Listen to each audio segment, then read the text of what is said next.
Dans l'actualité également, le Paratennis Tour faisait étape aujourd'hui à Saran, près d'Orléans. Et quand on pense paratennis, eh bien, on pense souvent au tennis fauteuil, discipline la plus médiatisée. Pourtant, il en existe d'autres. Et Yannick Noah, coordinateur national du paratennis depuis un peu plus d'un an, est aujourd'hui dans le Loiret. Le reportage, il est signé Juliette Rocher et Yves Leblois.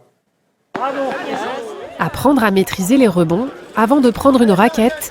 Les participants en situation de handicap appréhendent à leur rythme les différents ateliers proposés lors du Paratennis Tour. Pas facile, mais plutôt ludique. C'est un peu trop compliqué, mais ça va le faire, mais c'est comme ça. Ouais, il faudra en faire d'autres comme ça, c'est super. On s'amuse bien. Une journée pour attirer le public vers les différentes disciplines du paratennis, comme le cécitennis, le tennis sourd et malentendant et bien sûr le tennis fauteuil. On a tous les clubs qui aujourd'hui sont prêts à accueillir des personnes en situation de handicap.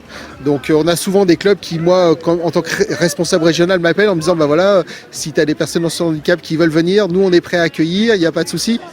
Justement, Jordi Leroy a commencé le tennis fauteuil il y a 5 ans.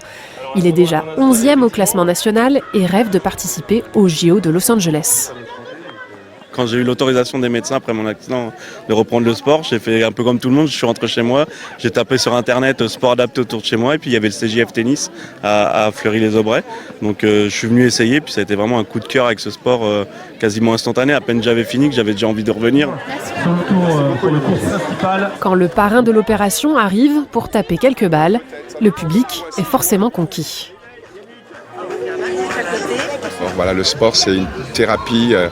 Et je suis bien passé pour le savoir, c'était une thérapie pour moi, mais c'est aussi une thérapie pour les gens en situation de handicap. Donc là, voilà, rencontrer des enfants, il y en a beaucoup qui vont découvrir l'activité.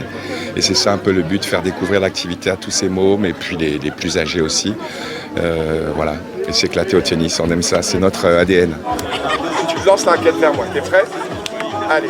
200 personnes ont participé à cette journée organisée par la Fédération française de tennis.